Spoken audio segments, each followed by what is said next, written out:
Welcome back, ladies and gentlemen, to LCK Summer 2020. I'm Atlas. I am joined by the lovely Wadid here for the final day of the regular season before we head into playoffs. It's an exciting one, not necessarily for the standings, but definitely to find out what we're going to see in those playoffs, especially, of course, in our first match. But Wadid, how you doing, man? How's life from home? Oh yeah, I'm doing great. Yeah, even though outside it's kind of going crazy because of COVID-19 issue, but yeah, in my home everything is fine, you know. So stay at home, play some games, guys. Hell yeah! I think it's the same sort of worldwide. Even if you're in an area where things are theoretically calming down, they're probably not. So still stay safe. Another thing that's happening here in Korea is there is a typhoon on the way. So hopefully, we're going to be able to stay inside and stay safe for that as well. I mean, it's definitely a very good excuse to make sure that we're not going outside and getting a virus because it might be underwater. It's all crazy over here. Yeah, I mean, it's okay. Still, we're going to have LCK match today, and it's going to be really interesting because it's just right before playoffs, right? And if this match goes crazier than we usually think, then it's going to be really interesting playoffs. So, I mean, it starts right away after this match, right? This week or next week, yeah.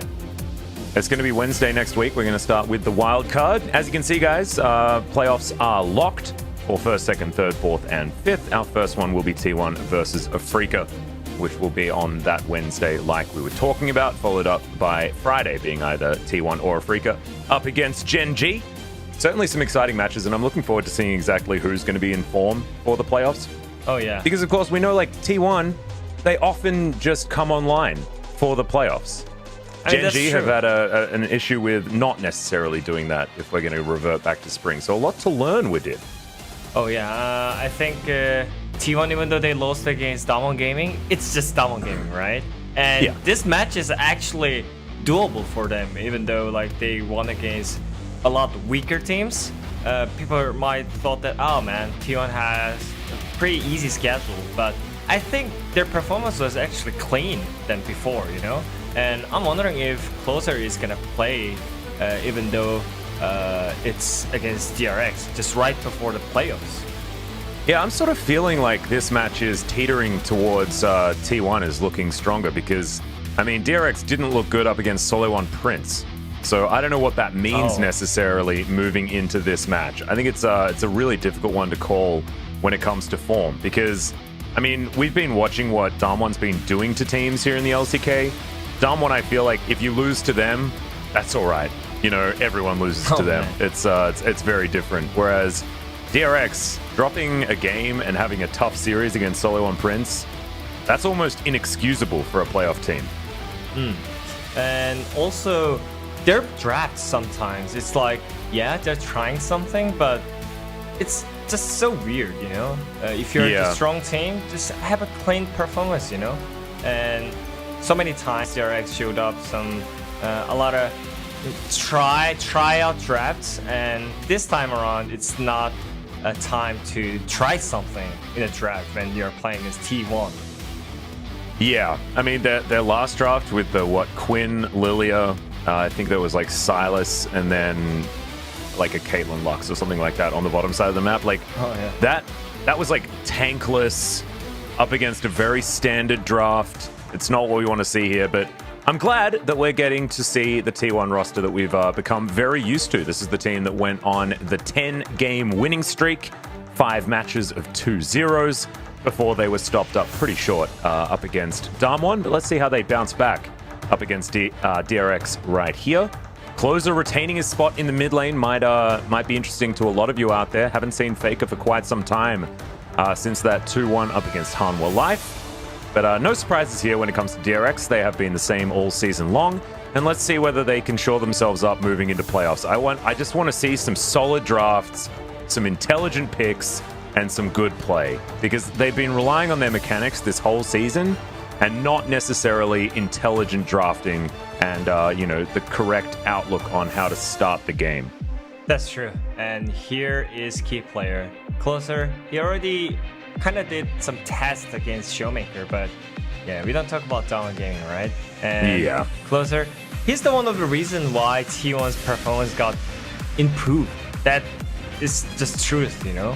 When Faker was playing, they were just struggling in all lanes, but right now Closer, I'm not sure, like, I'm pretty sure that he's not like leading the game alone and doing so many things than Faker, but he's more like independent, you know. He doesn't need help, it seems like. So I feel like any other players are just more free to do something by themselves. And is it gonna help T1? That is question still, you know.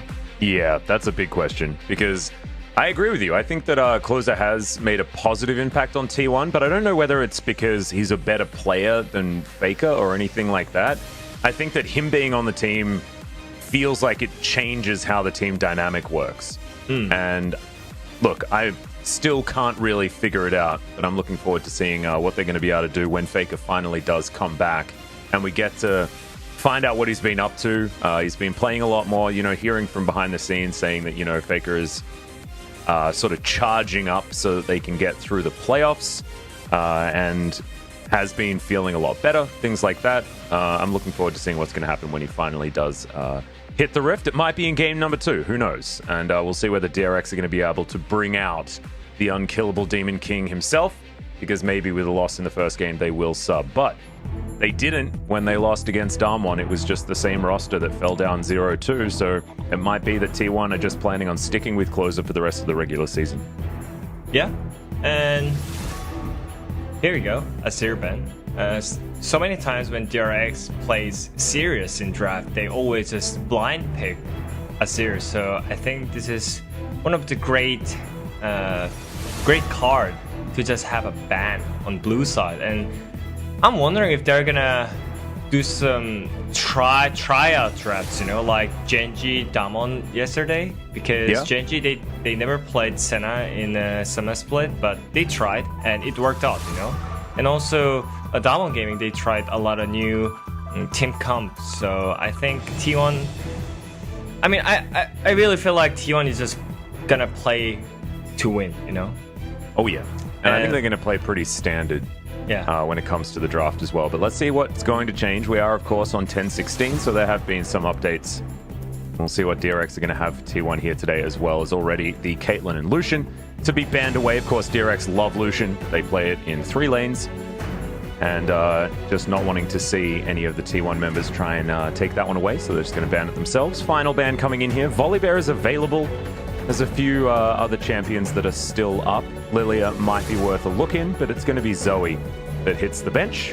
Of course, Chovy hates Zoe, and Closer plays it almost every game, as Lilia is going to be priority picked. Okay. I mean, there is still so many questions around Lilia, you know? So many people that already know that Yone is OP champion, but not sure about Lilia, you know? And I think it's still... It looks fine, you know, and it really depends on players' experience and the mastery on that champion. And I feel like Kaz, he was always good on AP champions, but it's really great to have those kind of team composition around her, like Renekton, or like strong AD CC champion, or like Bruiser on the top side. And that's why you always set up with Renekton, but DRX, they just picked out. And they're gonna prepare another AP. Thinking about Evelyn here, and it's gonna be locked in. We actually saw this hover yesterday, but it was the Nidalee that was picked up instead. This time, Pyoshik is gonna go all in and grab that Evelyn. We've been speaking about it all season long, but we haven't actually seen her come out. One of these big magic damage nukers. And now Chovy can feel free to pick AD if he would like to, because you can allow the Evelyn to really do damage by forcing your opponent to build armor. I think this is a really cool 1-2 punch coming out of DRX and works very similarly to that of the Nidalee. Yeah, pretty early Evelyn pick. And yeah, I was wondering yesterday as well, because they hovered, you know, but Damwon Gaming, they picked Nidalee. But this time around DRX, they just picked up Evelyn. And yeah, I'm curious about their early gameplay though, you know, when you think about Evelyn, she's not gonna be that useful until level 6. And T1, they already built up so strong early game team comp, right? With Jace top lane and Ashe on the bot lane without Caitlyn. So I think T1 is gonna have more easier time than DRX. And DRX right now is just spicing up with Kalista pick on the bot side. Now, this is really weird. I don't like Kalista into Ashe at all. I think that Kalista gets pretty much countered by the champion. You slow Kalista's attack speed, you're going to slow her movement speed as well, right? Because she's not going to be able to martial pose as much. That's true. So I think it's a little bit of a self-counter pick here, but it's Deft's Kalista. So he's very confident on this champion. And now they're going to focus out the bottom lane of T1 and see whether they can take effort off as much comfort as possible. But this is definitely DRX drafting for themselves so far. That is true. And about Kalista versus Ashe matchup, it's like I asked so many AD carries and they answered in a kind of positive way about Kalista, because just because Ashe is too OP, you just need to have like 50-50 in laning phase and you're gonna be fine. And Kalista is one of the tools to just go for 50-50, but if you have Pantheon on your support with Braum, Tam Catchban, I think it's gonna be fully coin flip trade in level 1 and 2, and it's gonna be really spicy on the bot lane. Certainly feels very DRX at the moment, with that most likely being the bottom lane matchup. Keria and Deft can certainly go aggressive. Renekton can go aggressive. Evelyn needs a little bit of charge up time before she can caress people into the death chamber, but we'll see what's going to happen. As the Akali to be locked in, one of Close's signature champions. Looking forward to seeing what he can do this time. His second match, I believe, was on the Akali and did look very exciting, as Chovy is going to try and counter him here with another global to come into this team composition, and his Galio that he got his incredible outplay on to take down Gen G. I think DRX composition is well structured, because if they pick up Galio here, their team fight is just crazy, you know? They just need to press some buttons and they're gonna automatically win the team fight. And I was worrying about the early game, right, because of Evelyn, but I think they filled up with Renekton and Kalista Pantheon in the bot lane. So I think they made the difficulty a lot easier than before. And T1 side, I think it's more standard in LCK, most of the picks. And I think they have obviously easier tool than DRX, but yeah. The point is Evelyn good into Lilia? Because Pyoshi counterpicked it. They picked into it, right? So yeah, right. That is my question. Because yesterday they actually hovered it. That means maybe in scrims there is so many Evelyns, but no one tried on stage, you know. And this is the first time, so we are gonna see the matchup. Well, I think at level 6, Evelyn, if she ever finds Lilia, should be able to kill her, right? Lilia is not necessarily a champion that is going to spike until after 2 items. And Evelyn just needs Runic Echoes, and then she runs around the rift destroying everyone. So looking forward to seeing what Pyoshi can get done here. He also has a Galio in his back pocket and a Pantheon that can also come to back up. So I think that this game is going to revolve around what Pyoshi can get done and whether or not Cuz can safely scale and steal away all of these camps as much as possible. But I mean, Evelyn works similarly to that of Nidalee. Like, she farms pretty quickly throughout the jungle and can skirmish very early on. But looking forward to seeing how Pyoshik is going to make this one work. The first Evelyn that we're going to see for the Summer Split. Of course, happy birthday to Tarzan. He is one of our more famous Evelyn players, and it's his birthday here today. He's not even in LCK yet. We still need to wish him happy birthday. We all want him to come back. Yeah, I guess he's just truly Evelyn in real life. Oh yeah. I mean, they backdoored a base with an Evelyn. Just last caressing her way over a wall and getting on in there. That is true. And it seems like DRX, they're gonna try something in level 1, and I'm not sure if they are gonna win in level 1 when they invade on the red side, because T1 has Ashe and Nautilus. And well, you can see DRX are poised to try and get over here as Deft. He just wants to pierce his way through, gets himself the ward, lines it up beautifully. Failed. Into the brush. Oh, was that failed? Yeah. Oh no. I thought it was lined up. I thought it looked good. Sometimes you scar, sometimes you don't, I guess. Well, Teddy could be in trouble here. Spear is going to land. Slow comes in. Cuz lying in wait. As the charm was taken first there by Pyoshik. Interesting. Unless that was just a hate spike, which it might have been. I haven't seen the animations on this particular Evelyn skin yet as he steals away the Raptor camp. And there's the flash forward from Effort. Does land it onto Carrier there, who's down to 200 health. Looks like T1 won't be able to get forward though, as Def throws out a Rend. And the Winds of War will cause T1 to back away. That was really hasty from DRX, and I thought it was really great reaction by T1, but the flash from Pyoshik was kind of saved from DRX side, because if he got CC'd, then I think Teddy's gonna get him. But yeah, kind of traded, but I'm not sure like if it was needed from DRX, but I feel like they just want to make it confused for T1 side, because as I mentioned, the difficulty about the team comp is like for T1 side, you know, and a lot easier. Yeah. So they just need to make it random a little bit. And well, you can see Cuz is coming on over, looking to try and steal this one away. To watch out Eep to get rid of a lot of these minions, as Pyoshik's at 200 health, and he's going to be spotted by this ward. And in goes Cuz now, down to 100. Yeah, no flash available as Pyoshik tries to turn it around, but he's not going to be able to. Flashes out immediately, and even gets the flash out of Chovy. Things not going well for DRX early.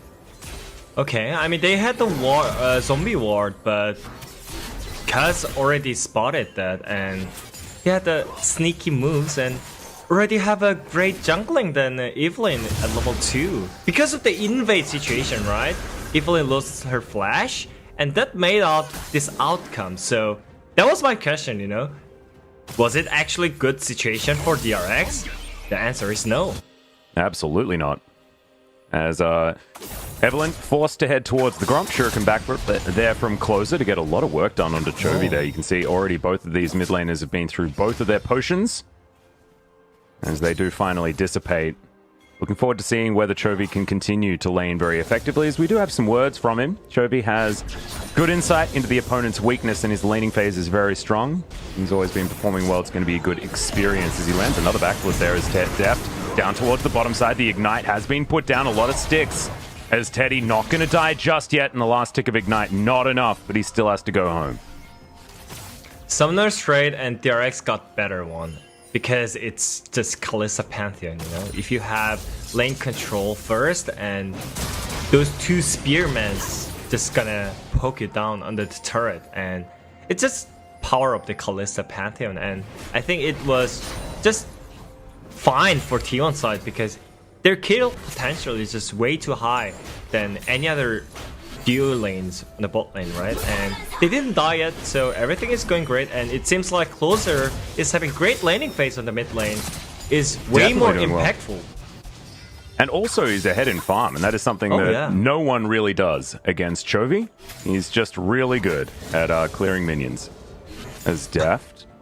Okay, interesting. Spent some time in the alcove there just for fun. As wants to stop some backs, as you can see. And we'll stop Effort from going home. Staggering back's definitely a good idea, as Chovy going to take another 1-2 punch there from Closer. Not the greatest experience here for the Galio right now, as Carrier just looking to hold on to this minion wave for as long as possible. Yeah. One of the great duo in LCK, Carrier. 상대 정글 털고 있구나. Just rewatch again. He said, I'm controlling... 여기 싸울게. I'm gonna fight 노플이야, here. 노플. Evelyn no 노플이야? flash. 노플이야. 달려도 가. 잡고. I got him. Easy. Easy.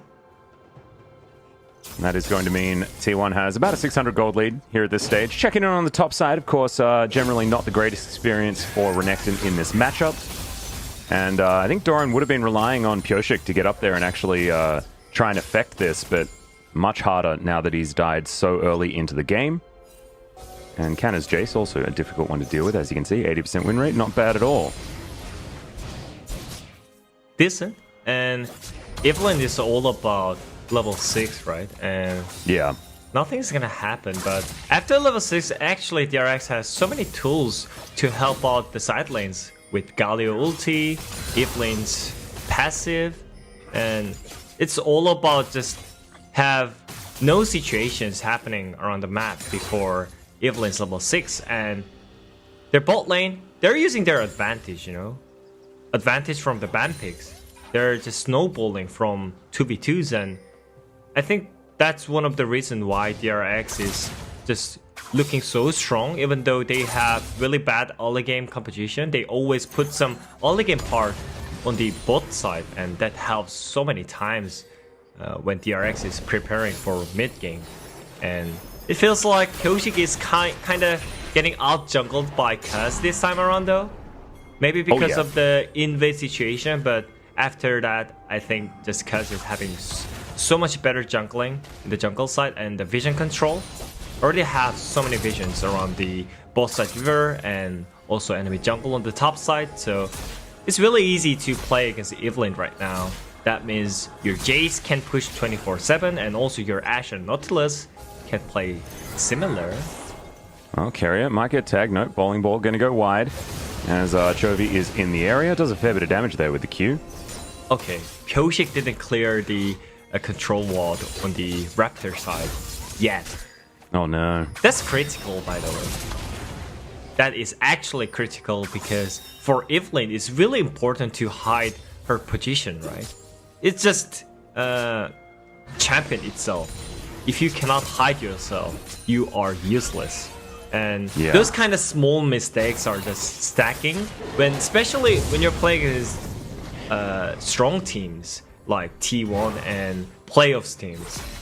Those small mistakes are gonna change so many different things, and still Pyoshik is level 6, so he's gonna try something on the bot side, but I'm not sure if it's gonna work. Lila is on the top side.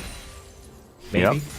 Yep. She might get spotted as well, as Pyoshik has snuck into the brush down here. Does have his Demon Shade activated now that he is level 6, of course. As there's the stun immediately. Carrier takes a lot of damage. They do get the flash out of effort immediately.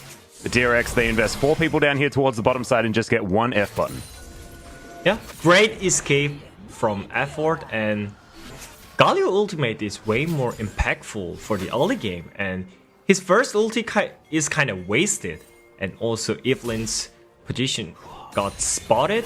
During that, Lilia, she just did the jungling, and still better jungling from Kuz, and that first Galio ulti was really important for them because Pyoshik was really useless until then, and first time he was trying, but nothing happened. And Dragon Tempo is just on T1 side, so I think they tried, but it was kind of optimistic ganking on the bot side because of the lane situation.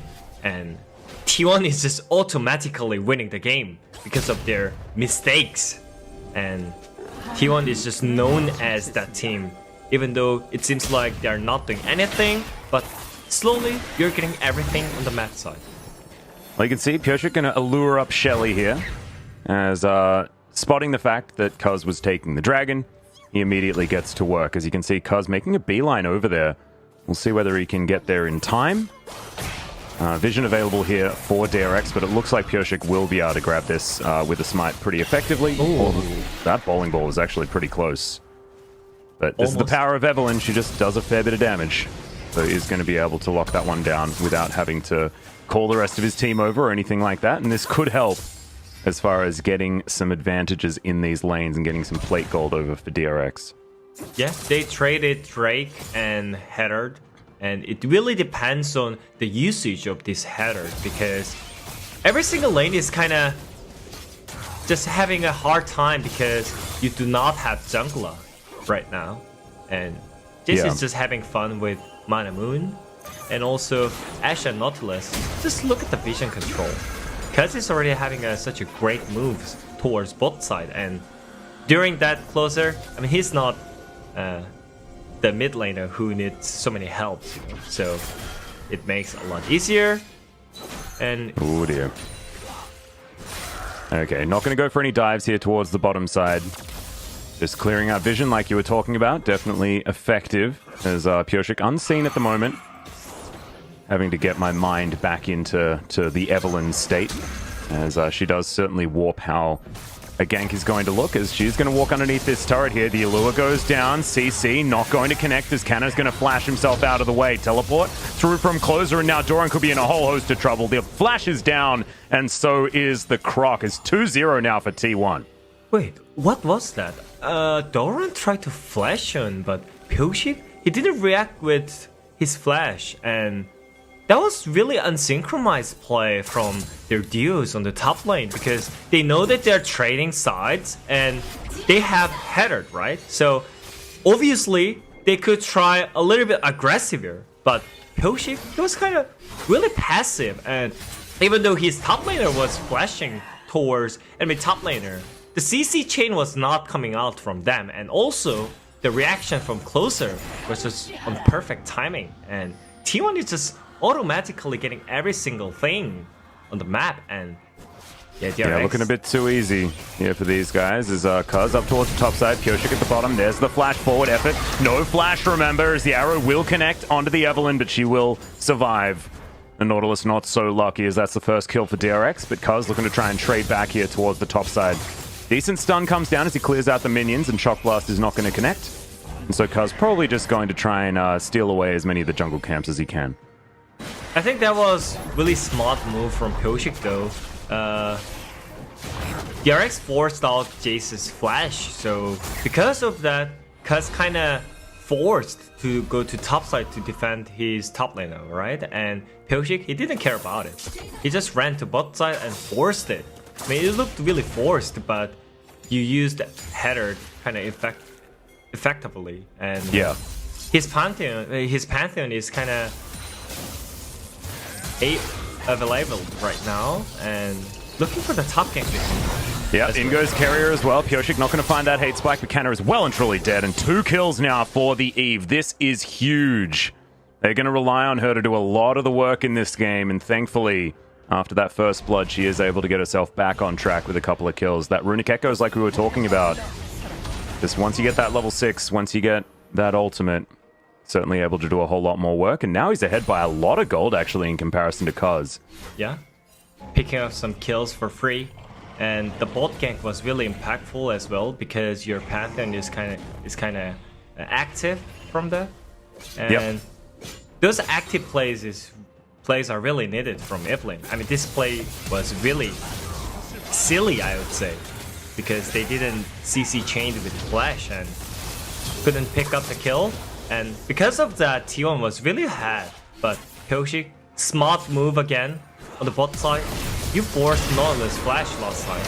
Or actually, maybe DRX just forced it on 2v2 because of the CC cooldowns on Nautilus flash. But so many things are happening at the same time. Bit of a battle here as at the bottom side as Deft pulls in his Pantheon. Effort's going to get knocked up as there's the first kill onto the Nautilus, but Closer gets into the backline. Great knock up as Deft is going to survive, but Carrier not going to be so lucky as now Teddy free hitting as Pyoshik comes out of the brush. Teddy trying to fight him out, but he's not going to be able to. The Galio does fall down, but that is still a 2 for 3 in favor of DRX. So many kill trades are happening, and I think, I'm not sure. I mean, because of the objective control, DRX is winning this trade, but Akali, Closer is getting fat as well. And those kill trades are, I think she likes to do some kill trades when you're playing Akali. So I think DRX, they're doing more as a team though. Those Carrier and Pyoshik moves are really active, good to see it. And maybe the outcome was not that perfect because of the Closer's Akali plays, but still, you know, DRX playing as a team, not doing some random things like just did on the top side. Yep. I did like the amount of peel that they had for Deft as well. Yeah. As he was able to survive, even though, you know, the second application of the perfect execution did land on top of him. It was a bit of a tongue twister. Glad we got through it. As Doran and Canna fighting one another here towards the top side because making his way in, but there's a lot of vision, and Pyoshik's also making his way over. He's taken the Sorcerer's Shoes. We've seen quite a few Eves like to pick up things like the mobility boots, but Pyoshik just wants as much damage as possible. We'll see what that second item is going to be. It might be just the OG what is it, Elise build with Oblivion Orb picked up for the first big item spike. You know, a couple of magic penetration items as well as your runic echoes. Yeah. We'll see where he does decide to go as Chovy getting over here, wants to try and find some vision as Shirley should be picked up here by T1 with no contest. That is going to be the case, but Pyosik lying in wait now towards the top lane. Even levels with Cuz right now as effort.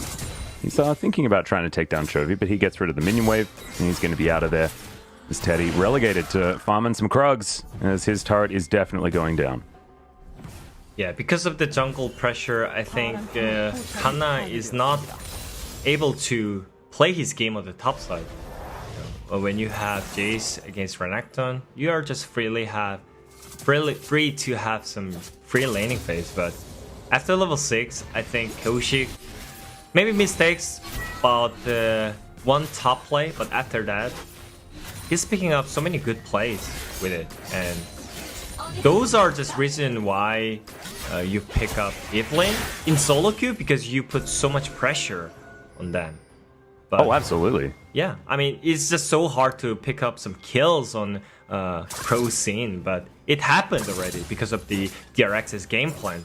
That those Kalista Pantheon was just so great tools for Evelynn on the bot side. So that actually made Evelynn really fast in the early game. And I think that was just great game plan from DRX. And it really depends on Pyosik right now, I think. You just need to have some great DOQ on the bot side with Renekton. And it's gonna enable side lane, right? And they just need to group mid as 5 and flank on them with Galio ulti. Flanking Evelynn on the bottom side, but I think T1, they forced it pretty in a great tempo. They kind of like separated in this kind of situation. DRX, they were getting so many things at the same time, but missed on the mid position. So they lost mid first turret, and I think this time around T1 had better rotation, but they just need to try these things again and again. And it depends on Kana if he's gonna step up or not. Yeah. Yeah, looks like he's not going to. Doran just shoves that wave forward. Control ward coming down as Pyosik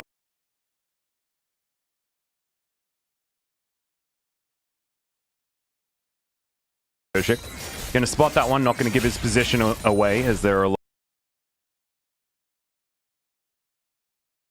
lot of pings down from T1. On the bottom side, Kana understanding that there could definitely be something up. Oh, yeah. As Chovy will find this ward, and T1 are going to get to work on this outer turret on the top side of the map as well. I think this should put T1 in the lead unless Doran can also get himself a turret. And as Claws are getting to work here in the mid lane. 1 turret to 2 right now. The DRX, after those couple of battles, have been able to wrestle themselves back into very, very close as far as the gold is concerned. I want to step in and have a look at Pyosik's item build because I thought it might be the Oblivion Orbs. Not going to be. He's going to go straight into the Lich Bane for as much damage as possible. I absolutely love it. That's what we're talking about. Just get the burst. And killing Lilia before she has time to get a few spells off and really get that passive working is a really smart idea. So I actually don't mind this for Pyosik if he is going to be hunting down deer in the jungle. Yeah, and maybe if you didn't see many of Evelynns, then you can just maybe think in this way that it's actually AP Nocturne when it comes to mid-late game on the side lane. There is just so much pressure on side laners when it comes to when you're playing against Nocturne or Evelynn kind of champion, because you cannot see, and even though you have vision control, you can never step up on the side lane, and that gives so many things on your team because side lane pressure helps mid lane prior. So, well, now we can see T1 have started off the Drake, but I think they're looking for a fight rather than a Cloud Drake. Evelynn completely out of vision. Doran is going to pop his head over. Keria is going to flash his way in. The ulti needs to come out from depth as he does. Finally press that button. Pyosik has to use the Agony's Embrace in order to get himself out. And he's not in this fight anymore. Closer wants to shut him down, and he will do so. A double kill already for the T1 new mid laner. That's a good taunt out from Chovy, though, as Doran slices his way forward, and Deft gets himself a double kill. Canna and Teddy now against Deft and Doran. Top and 80 carry to try and carry this one out, but it's an even fight once again. All right, there's the flash forward. Teddy immediately Captain Jacks that one, as the heal will kill Teddy there. Doran drops turret aggro exactly when he needs to, and Deft wants to try and go for the jewel, but isn't able to against Canna, and it stays even, guys. Oh, yeah. It's just that even. I thought DRX had the better positioning, but because of the efforts first hook, he actually canceled the Pantheon stun, so that fight kind of made even though DRX's position was just so much better for the fight. And after that closer, his Akali was just so great in a backline, and right after that just Chovy with the 4-man stun right into the face again.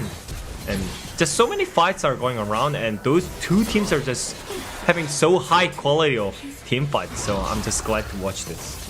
Yeah, it is definitely bloodthirsty as DRX are going to teleport in. They still want to fight for this. We're going to go take 2 with a whole lot of buttons now on cooldown.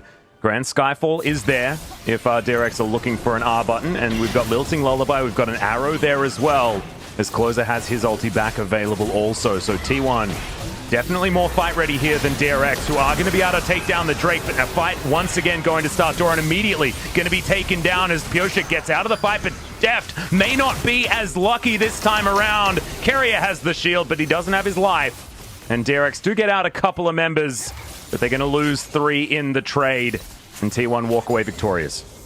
T1's team fight setup is just so much better than DRX that was, and the engage from Teddy was just so perfect in the right timing, and also just jumping in closer at the same time, and just their poke potential is just so much better long range than DRX right now, and they're just using their team composition right, and their understanding about their team composition is so much better than DRX, it seems like, because when DRX has no ultimates, they're kind of useless. Galio, Evelyn, and Kalista, those champions really needed their ultimates, but T1, they don't really care. They just need to have better positioning. They just need to not getting flanked by Evelyn and Renekton. And this time around, they could spot out all the members from DRX, so team fight was just way more easier for T1 side.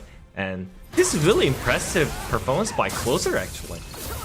Yeah, really, really cool. I just don't think that T1 should ever lose that sort of team fight, though, with DRX missing most of their ultimates. They only had Grand Skyfall, and that wasn't even available to be used based on the positioning of the Pantheon. So, a little bit unfortunate. It's the first time that we're going to see a more tanky version of Lilia. Gone for the Dead Man's Plate this time around, also with a Spectre's Cowl. Generally, with this build, you still need Leandries, right? So, Cuz not going to be doing very much damage here, but doesn't seem to really matter, as they now have the Baron that they picked up off the back of that team fight. And DRX stay on the back foot. I think with that build, Lilia is like fruit flies, you know? It doesn't harm you, but it's actually really annoying. Well, she's going to fall asleep for the moment, and is going to survive. Closer splitting on the bottom side. This T1 looking to siege with their 4 members here. Chovy tries to dive forward, but as you can see, bowling balls, everything's sort of just flying on in. Poke potential. Chovy using his proto belt, and you can't really get anything done here as Closer does have teleport, so if a fight does happen, the Akali cleanup could certainly be just around the corner. As the poke out, and also T1 just being able to stand here and deny DRX from stopping Closer seems to be working very, very well at this point in time. DRX just look like they don't know what to do. The wave is just perfectly synced by T1 side, and I mean, you have the timing, you know, when the enemy team is just syncing wave with the Nashor buff, you just need to engage on them. But because of the poke potential from T1, they lost the timing, they lost the tempo. That's the reason why DRX seems like a bit lost here. And just look at how cleanly T1 is just rotating towards outer turrets. You know? It's just like using their team comp right and having a better knowledge about the game, I guess. At least in this game. Definitely true. Carrier looking to try and jump on top of Canna here, as it looks like DRX will be able to... Oh, yep, just going to be able to get the Rift Scuttler. Good try there from Canna, who will get himself a Constellation blue buff. No, he's going to give that one over to Closer. A little bit unfortunate there, but energy regen, always fantastic for the Akali, especially after a couple of her nerfs. Yeah. And one thing is really weird from DRX side, because before, when Evelynn was really fed with 3-0 KDA, they were looking for side lane plays, right? Not looking for team fight 24/7. But at some point, it feels like DRX is kind of forced to do something in the team fight when their team comp is not built around that, actually. Yeah, they need to catch people in side lanes, right? Oh, yeah. They need to use their Grand Skyfall and their heroic entrance in order to create like skewed fights, especially around Pyoshik, who can get into positions that can be confusing. Shock Blast's going to land on him, speaking of which, as the flash comes out to dodge to the skies. Allure comes forward, but Pyoshik not going to be able to find any CC. He will just slink away, now looking to go back home and try and join the defense here. As T1 have themselves a 5,000 gold lead. Cloud Drake going to be up in 14 seconds time. And T1's certainly going to have a pretty comfortable rotation over there if that's where they want to go. Baron up in 2 minutes time. So not really going to be traded or anything like that. Yeah, if they really want to do a team fight, then they just need to engage right away before they get poked. Otherwise, they're gonna get kite. And yeah, I mean, you cannot even engage on form, and then the map rotation is gonna just fall down. So either you just need to play side lane only and look for backdoor ending. Otherwise, just look for instant engage from the Vernacton flank with Evelynn with the Galio ulti on the top. Otherwise, I think T1 is just gonna get every single thing on the map, and DRX is not gonna do anything. And that seems to be what's happening right now. Yeah, that is happening because they're not doing anything either on the map from DRX side. Well, good news for DRX. They have a 26 gold lead by Deft in the bottom lane. Bad news is that Closer is extraordinarily far ahead of Chovy. Yeah. 2.3 thousand gold is nothing to scoff at all. In fact, that's he has over half the gold lead just on himself in that mid lane as Pyoshik. The flash forward there onto Cuz, but he's going to flash out. Flash in from effort, but he lands onto a minion. A lot of that CC soaked up by Chovy is into the backline. Goes Doran. He looks for Cuz, but Cuz is so tanky. They're not able to kill him. The new look Lilia with these tank items. I thought Dead Man's Plate was going to come in eventually, but only tank items? Just ridiculous. As Canna chases down the Crocodile, turns him into a handbag very comfortably. And T1 walk away with a kill, and now into a Baron that's going to be up in 13 seconds. And there's going to be no top laner from DRX for at least the next 35. I mean, obviously in real life, it's really hard to catch fruit flies. There is so many fruit flies in your room, and you cannot even catch it because it just flies. And it seems like Lilia is just so useful with those builds because you cannot even kill her, and she's still doing some damage, right? Yeah, the dots actually do a fair bit of work if you can just spread them around and keep that fight going for a long period of time. With the amount of teamfight control that T1 has, certainly does work out. I think it's really intelligent as there's a decent pullback from effort. Chovy having to flash to get himself out of the way. Teddy chasing after him, finds Deft there with the hawk shot as he flashes forward. He knows that he's safe, and Chovy not still fall down. Fair bit of damage from Pyoshik as the watch out Eep does not connect. Looking to try and put the Evelynn to sleep, but doesn't even fall down there as Canna is going to kill him before that even happens. And now from the DRX base, the Jace is trying to fight them down. Doran picks up one kill though, and Jace will eventually fall as Deft is very high health. And now trying to chase after the T1 members that are still here. Fair bit of damage available from these guys as Closer not going to get tagged by that Pierce. But Deft just keeping himself healthy, trying to chase after them. Let's see whether he can actually turn this one around as Blade of the Ruined King comes out.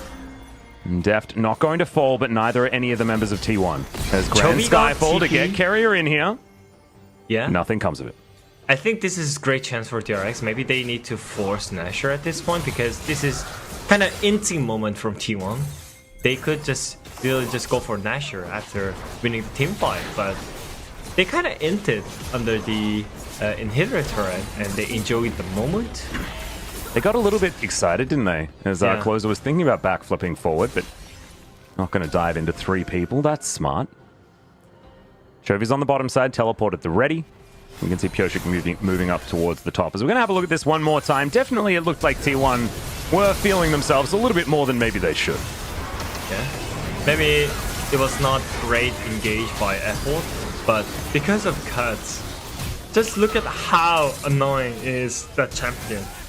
And you cannot even kill her. And she still does some damage and CC. And that helped out T1 to clean up the Renekton. And after that, DRX, they forced to check the Nashor vision because of the Chovy face check, and he died.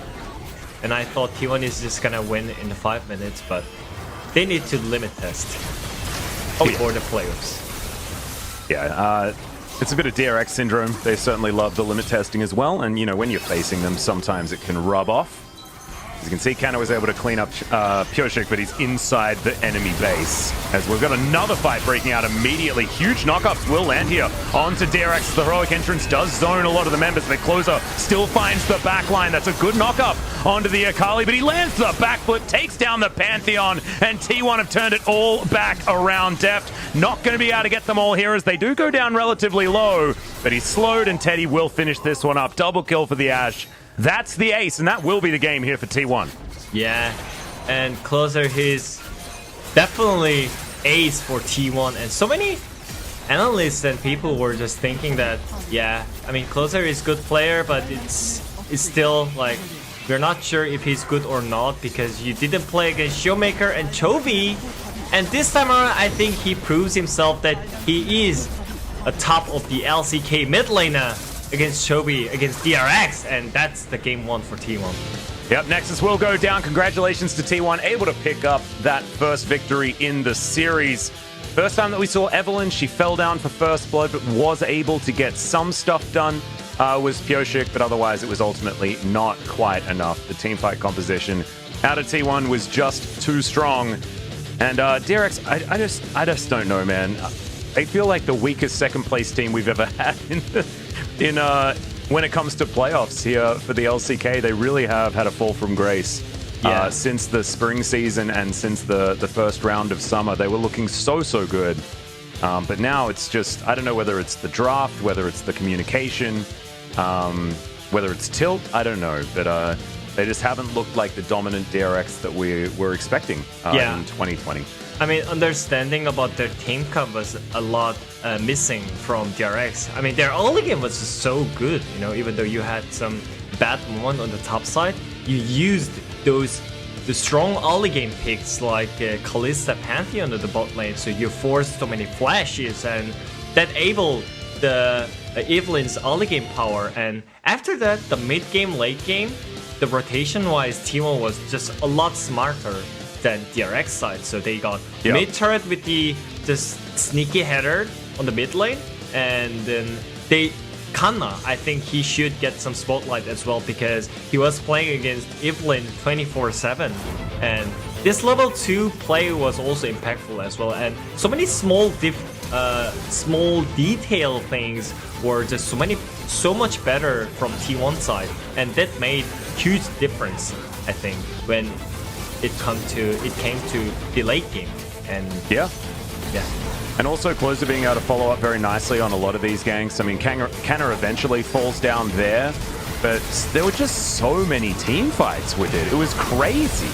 It's just fight after fight. We come out of a replay and we'd be straight into another battle, and that's exactly what T1 wants to do. They had a team fight composition, and Closer, we just have to shout out his mechanics getting around the backline. Yeah. They didn't necessarily win this team fight, but it looked damn cool as he was cleaning things up.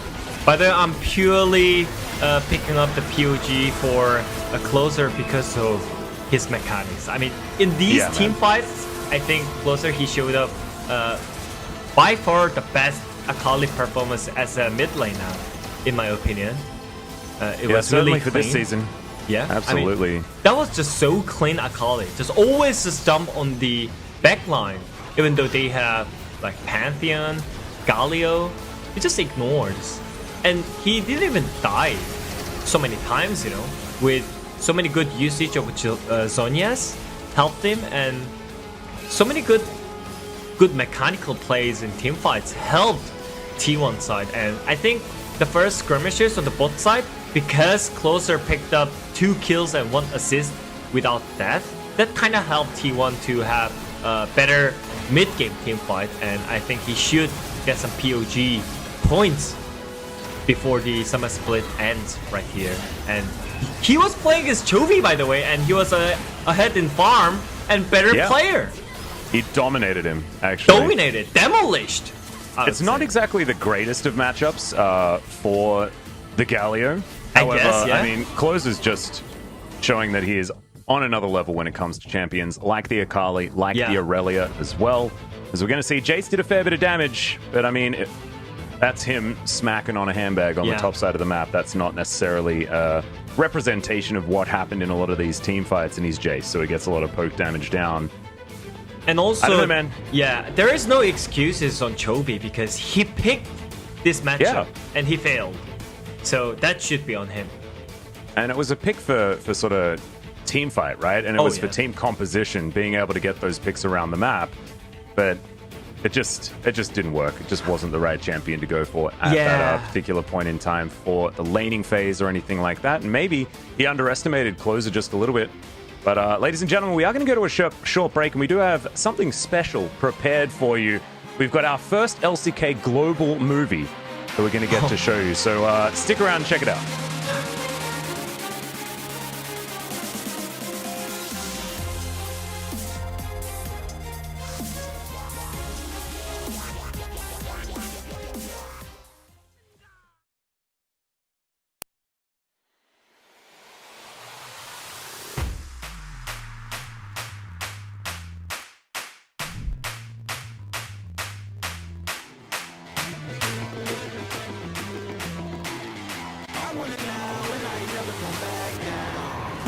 Time comes down. They're not going to find it. Oh no, it's a disaster for DRX, and now Canner is on the chase. That's a fantastic interruption there as well. Gap with gigantic damage. Double kill out of nowhere, and now DRX finds himself. Probably think he can go for the steal, but he might. Affiliate! How many years? And he just lights up everyone and gets the balance. Elder will go the way of SP, but that's 2 members already down. But again, it's not favorite, so I think he'll be out. Okay, not sure how many years. Oh man. Fly in there, Spirit with his ultimate running keeps himself alive, but that Emperor's Divide was absolutely fantastic. It's nothing in comparison to Mystic with his quadra kill though. Is it going to be back-to-back pentas against Sandbox in the first game? It is! Mystic does it. Welcome back for 2020 Summer Africa Freaks. Yep. What about your, wasn't one eye worse than the other? My right eye is blind. I mean, for the light. No, same. Okay. Yeah. That's good. So how you doing? Making it awkward. Just, you know, asking about your eyes. So just Thank you. Yeah, lost sight. It's the arrival. I came in the league, went straight for the title. No time to idle. I'm finna get it, put that on the Bible. This is survival. Gotta treat every move like the final. One by nine. Nobody believe it, they all in denial. Right and teleporting Goron and then trapped with Chovy. now he's gonna have to flash. But look at that 3-man root. But they're getting in there, trying to get him with the exhaust, but they don't have the damage. He's still alive. He's still alive, and that is gonna be the end of these 3 members. Oh, go next. Oh, go next. Yep. It's Keen Bust looking for. Ridgeline lands. If Judge comes in, there's the final chapter. Shot Barrage is going to come over the top. Moonlight Vigil to answer. As Carrier hops out. Crescendum is on here for Mystic. As now Doran looks for the ult. He doesn't actually have it available. And Mystic, over in the alcove, is able to win out the fight. And Sushi, can you just kill Mystic, please? As Death gets caught up, it's a double kill, and Mystic's just running around. The Undertow's not going to land. It's a disaster for DRX. The Severum gets all of his health back, and this is what Africa were looking for in Game 1. They're back in this one. I just Impressive. Every single player on the side of Soto and Prince, they have 8 on their shirt. They're not, you know. Oh no! It stands for Absolute Power Esports, guys. So just keep that in mind. Oh, I couldn't not mention it. I mean, it's right there in big letters on their jerseys.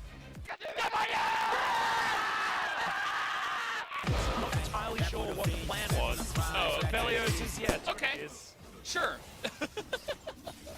Okay. Yeah, that seems fair. I don't know. You know. Yeah. Oh, another Tech bait gonna land onto Teddy and Mega Inferno box. Now, my God, he was almost the one shot again. And is now dead. Oh, what? Wait, what? That's so much damage. Did he die to his own death dance? I think he might have. Wow. Oh my God. Is this one dangerous to you?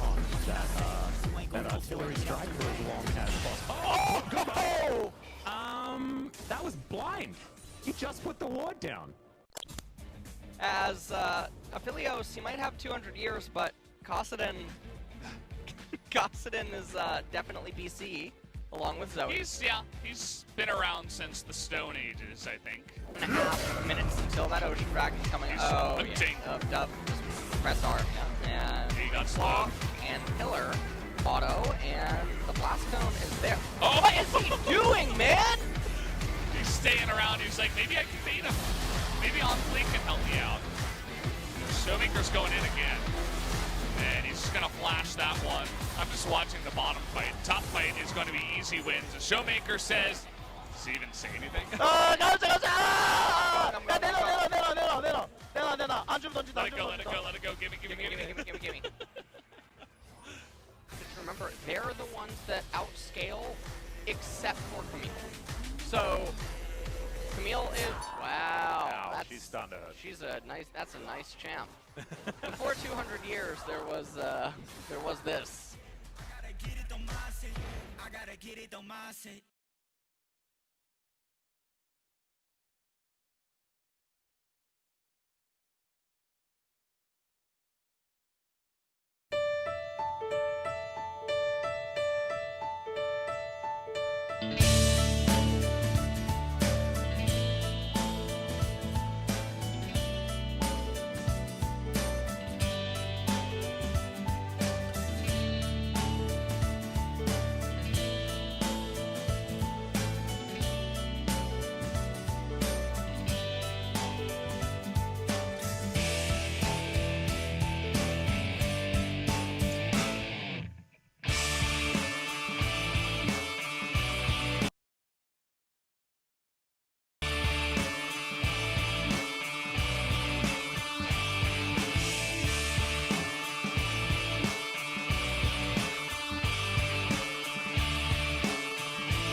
Welcome back, ladies and gentlemen, to LCK Summer 2020. I'm Atlas. I hope that I'm not out of sync. I know there were some issues there. We're really sorry with the audio quality of that video. I believe it was a decompression issue, and we're hopefully going to have that one sorted so that next time it's not going to sound like a pack of robots, although it was very entertaining looking at Twitch chat because it was just full of a lot of bzzzt, which was definitely a lot of fun.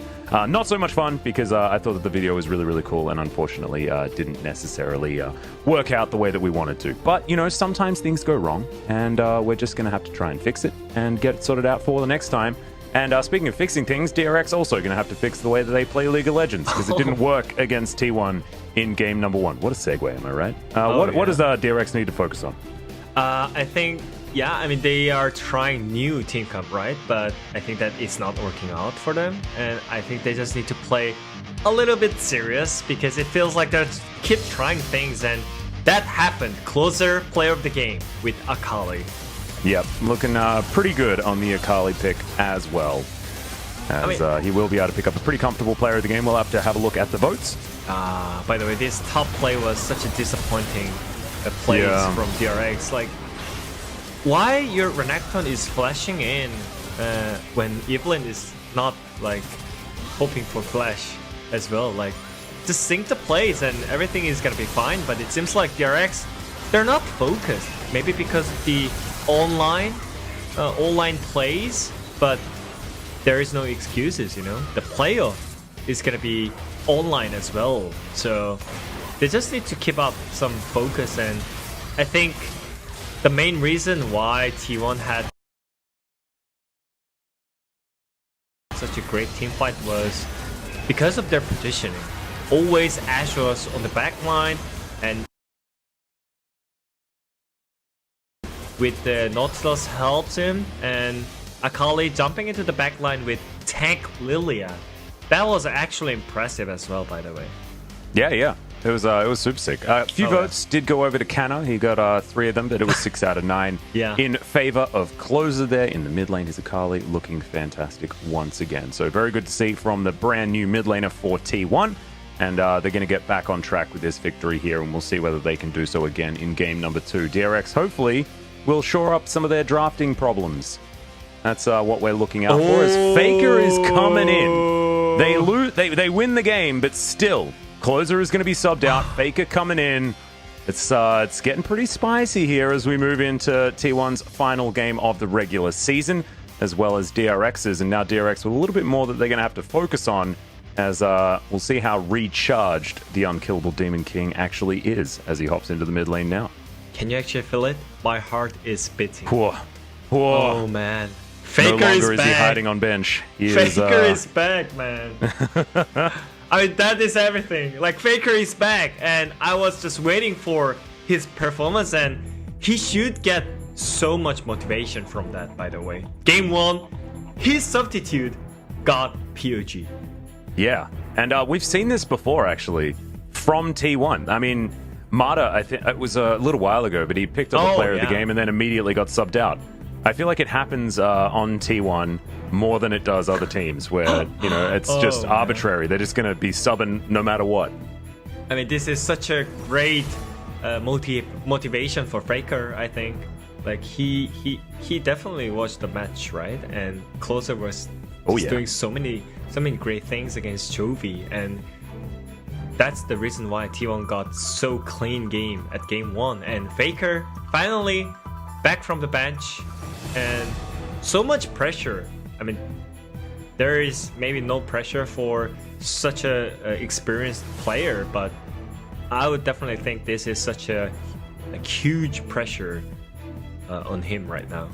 Well, Faker's played with plenty of pressure in the past, as we're going to have a look at the draft here. DRX is going to ban the Lilia this time, as well as Lucian on blue side, with Ezreal being taken away from Deft by T1. Let's see how far down the 80 carry rabbit hole they are going to go. The second ban needs to come in a couple of seconds' time. Let's see where it is. Caitlyn going to be taken away. Now, DRX could just ban Ashe if they want to. Yeah. And say your move. Yeah. Or just look for first pick Ashe, or I think it depends on DRX. What champion do you really want to play? For example, there is Renekton Nidalee combo. It's kind of popular in LCK right now, and it seems like it's better choice than Volibear first pick. And there is Ashe. Oh. The Ashe ban is going to come in. I did look at the script, so I knew exactly what was going to happen. Yeah. Let's see what the final ban is from T1. I'm not gonna surprise if they just first pick Renekton for Nidalee setup. And T1 already Nidalee gonna be banned. Okay. Smart ban picks. My cat currently destroying my room. So I hope that he doesn't rip off the wallpaper. I'll have to call my landlord. That'd be bad news, Bears. But let's get back into this draft here. 10 seconds to go. DRX considering a Renekton first pick is what I'm feeling. As TF going to come through. So we haven't actually seen TF left open all that often, especially yesterday. I believe he was let through the draft in game 1, unless I am immensely mistaken. I mean, but now they're going to have another global from the mid lane. That's because of the laning phase of TF, you know? That 2 seconds nerf on W cooldown was actually really huge for his laning phase. So that's the reason why TF was not high prioritizing in LCK anymore. But if you use as a team, still it has Destiny, which is such a great tool to snowball in the early game and control the side lane. So it's still fine. And the Nidalee ban coming out from T1 and just picking up Volibear first is really impactful, because when you're playing as Volibear, you normally pick up some speedy AP junglers like Lilia and Nidalee, but this time around they picked up such a great tools. And I think this is one of the games that the Volibear can just play freely in the jungle lane and look for some impactful ganks. Well, I imagine DRX are going to pick away the Kalista now, because set Kalista, we've already seen it be very, very dominant. Yeah. And I'd be very surprised to see that left available, as Pyosik is going to take away Graves first. And we're going to have a Senna lock-in. I swear I'm, like, when I try to predict what DRX are going to do, I always get it wrong, because their drafts are just so weird. So random, yeah. They're looking for high noon synergy. That's what I'm seeing right now. Yes, the cowboy combo. Yeah, the cowboy combo, but I'm not sure if it's actually good. Because, yeah, there was so many Graves tries in LCK and it didn't work out because of the outcome, you know. So many players tried with Ignite and even Flash, but the snowball from Graves was not that like comparable or like a solo queue. And okay. Looks like Faker is going to be picking up the Galio here. That's his way of trying to follow Chovy around the map. A lot of people like to go with the Sylas. Faker instead, he just wants to come down from the sky and knock everyone into the air. So let's see how the Galio is going to do. It's sort of the run-back matchup here that our DRX opted into for game number 1. However, it was against an Akali this time, going to be against a Twisted Fate. Kennen going to be taken away from Doran.